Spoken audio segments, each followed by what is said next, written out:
வணக்கம். நான் அருப்புக்கோட்டை அண்ணாமலையார் ஜோதிட நிலையத்திலிருந்து உங்கள் ஜோதிட ரத்னா ஜெய்சங்கர் பேசுகிறேன். இன்றைக்கி நம்ம என்ன பார்க்க போகிறோம் அப்படின்னா, ஜாதகம் அப்படின்ற ஒரு மிகப்பெரிய விஷயத்தை நம்ம பார்க்க போகிறோம். இது ஒரு 4-5 எபிசோடாக நம்ம பார்க்க போகிறோம். ஜாதகம், ஏன்னா ஒரு மனிதனுக்கு ஜாதகம் மிக மிக முக்கியம். ஜாதகம்தான் ஒரு மனிதனுடைய தலையெழுத்து. தலையில் எழுதின எழுத்தை நம்ம பார்க்க முடியாது. ஆனால் பிரம்மன் மூலமாக ஜோதிடர்களால் கணிக்கப்பட்ட ஜாதகம் தான் உங்கள் தலையெழுத்து. ஜாதகம்னா என்ன சார்? ராசின்றாங்க, லக்கணம்ங்கிறாங்க, ஒன்றுமே புரியலையே அப்படின்னு ஒரு சிலர் கேட்குறாங்க. ஜாதகம் அப்படின்னா, ஒரு குழந்தை தாயின் வயிற்றிலிருந்து யோனி வழியாக இந்த உலகத்தில் வந்து அந்த மூச்சு வாங்குகிற நேரம் இருக்குது பார்த்தீங்கன்னா, இந்த உலகத்தில் பிறந்து முதல் மூச்சு வாங்குகிற அந்த நேரம்தான் எந்தெந்த கிரகங்கள் எந்தெந்த இடத்துல நிற்கிதோ அதை சரியாக கணித்து எழுதுறதாங்க ஜாதகம். சரியா? நமது முன்னோர்கள் வானமண்டலத்தில் இருக்கக்கூடிய கிரகங்களை 9 கிரகங்கள், 27 நட்சத்திரங்கள், இவங்களை பிரித்து 12 கட்டங்களாக 12 கட்டங்களுக்குள் அடைத்து இந்த ராசி கட்டத்தை உருவாக்கியிருக்காங்க. 12 ராசிகள், ஒவ்வொரு ராசி கட்டமும் ஒரு ராசின்னு பேர். அது மேசம் முதல் மீனம் வரைக்கும் 12 ராசிகள். முதல்ல தெரிஞ்சுக்கோங்க.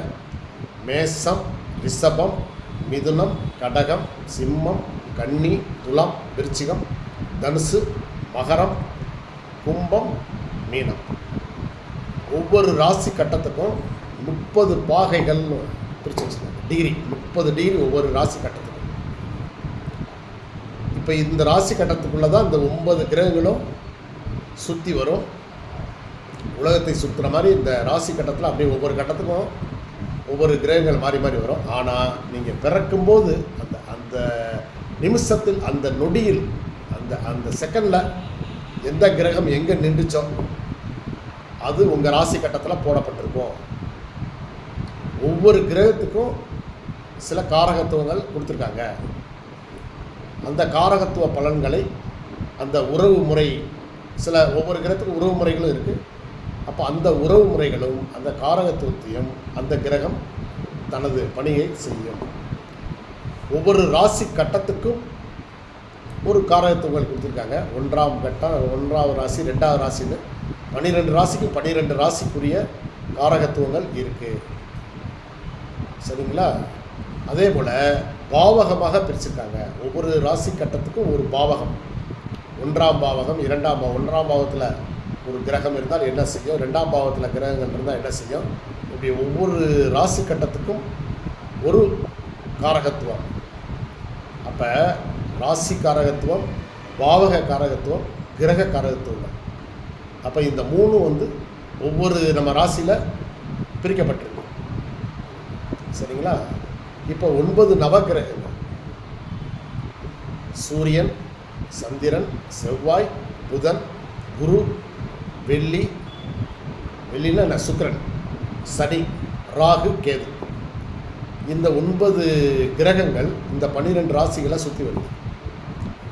சரிங்களா? சுற்றி வரும்போது ஒவ்வொன்றும் ஒவ்வொரு விதமான பலன்களை கொடுத்துக்கிட்டே இருக்கும். ஆனால் உங்கள் ஜாதகத்தில் நீங்கள் பிறக்கிறப்ப அந்த செகண்டில் நின்ன ஜாதகத்தை எந்த கிரகம் எந்த கட்டத்தில் நிற்குதுங்கிறத குறிச்சிருக்காங்க பார்த்தீங்களா, அதுதான் ஜாதகம். அதுதான் உங்களுக்கு ஜனன ஜாதகம். சூரியன் எந்த புள்ளியில், லக்கண புள்ளியில் நிற்கிதோ அது ஜென்ம லக்கணம்.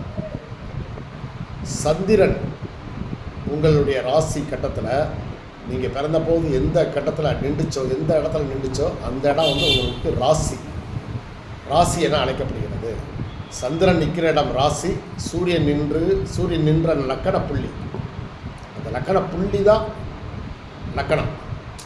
மற்றபடி சூரியன் நிற்கிற இடம்ங்கிறது லக்கணத்தை கணக்கு இல்லை. ஆனால் சூரியனை கணக்கு வைத்து தான் லக்கணத்தை கணிக்கிறாங்க. ஸோ அந்த நேரத்தில் அந்த லக்கண புள்ளியை கணித்து லக்கணம்ன்றது உங்களுக்கு ஜாதகத்தில் இருக்கும். இப்போ இதில் பெரும்பாலும் நம்ம சொல்கிறது வந்து பார்த்திங்கன்னா இந்த ராசி, இந்த லக்கணம், இப்போ மேசராசி அஸ்வினி நட்சத்திரம் அல்லது பரணி நட்சத்திரம்னு சொல்லுவாங்க. ஆனால் ஒரு ஜாதகம் பார்க்கும் பொழுது லக்கணம்தான் மெயின். லக்கணத்தை வச்சு தான் பலன் சொல்லுவாங்க. ஃபஸ்ட்டு ராசியை வச்சும் பலன் சொல்லலாம். அதனால் லக்கணம் தான் மெயின். ஒரு சிலர் சூரியனை வச்சும் பலன் சொல்லுவாங்க, குருவை வச்சு பலன் சொல்கிறவங்களும் இருக்காங்க. ஒவ்வொரு கிரகத்தை மெயினாக வச்சு பலன் சொல்கிறவங்க இருப்பாங்க. இதில் லக்கணத்தின் அடிப்படையில் சொல்லக்கூடிய பலன்கள் வந்து உங்களுடைய விதி, அதான் விதிக்கப்பட்ட விதியின் அடிப்படையில் பலன் சொல்கிறது ஒரு புறம். ராசியின் அடிப்படையில், அதாவது விதியை மதியால் வெல்லலாம். ஏன்னா அந்த லக்கணத்திலிருந்து 1, 5, 9ங்கிறது 1ஆம் இடம், 5ஆம் இடம், 9ஆம் இடம்ங்கிறது நீங்கள் வாங்கி வந்த வரம். அதை யாராலையும் மாற்ற முடியாது. அது இறைவன் வந்து உங்களுக்கு நீங்கள் அனுபவிக்க வேண்டிய இதை வந்து அவர் கொடுத்துருக்காரு. ஆமாம், சந்திரனை மையமாக வைத்து பண்ணுறது வந்து ராசி, சரிங்களா? இது போக நீங்களே, அதாவது சந்திரனை வைத்து வந்து உங்களுக்கு பலன் சொல்வது வந்து மதியை வச்சு சொல்கிறது. மதினா சந்திரன் தான். சூரியனை வைத்து பலன் சொல்வது கதி. சந்திரனும், அதாவது லக்கணத்தை வச்சு பலன் சொல்கிறோம், அதுவும் வந்து சரியாக வரல. மதியை வச்சு சொன்ன பலனும் சரியாக வரல. அப்படின்னா கடைசியாக வந்து சரணாகதி சூரியன் தான். இருக்கக்கூடிய அந்த நவகிரகங்களின் தலைமை சூரிய பகவான் தான். அதனால் வந்து சூரியன் இருக்கிற இடத்த வச்சு நம்ம வந்து பலன் சொல்லுவாங்க. இது ஒரு புறம். இப்போ ஜாதகத்தில் இப்போ நம்ம வந்து பலன் சொல்லக்கூடிய இடத்துக்கு இப்போ நம்ம நிற்கிறோம். இப்போ இதுக்கப்புறம் ஒவ்வொரு கிரகத்துக்கும் ஒவ்வொரு தசா புத்திகள் இருக்குது. ஒவ்வொரு கிரகத்துக்கும் அதிபதிகள் இருக்காங்க. இப்போ 27 நட்சத்திரங்கள் இல்லையா? 27 நட்சத்திரங்களை ஒவ்வொரு ராசி கட்டத்துக்கும் 3 நட்சத்திரங்களை கொடுத்துருக்காங்க. இதில் ஒவ்வொரு நட்சத்திரத்திற்கும் பாதங்கள், ஒரு நட்சத்திரத்துக்கு 4 பாதங்கள். அப்போ 27 நட்சத்திரத்துக்கு 27 × 4 108 பாதங்கள் இருக்குது. இது எல்லாமே இந்த ஜாதகத்துக்குள்ளே இருக்குது. அது அடுத்த எபிசோடில் பார்த்துக்கோங்க. நன்றி, வணக்கம்.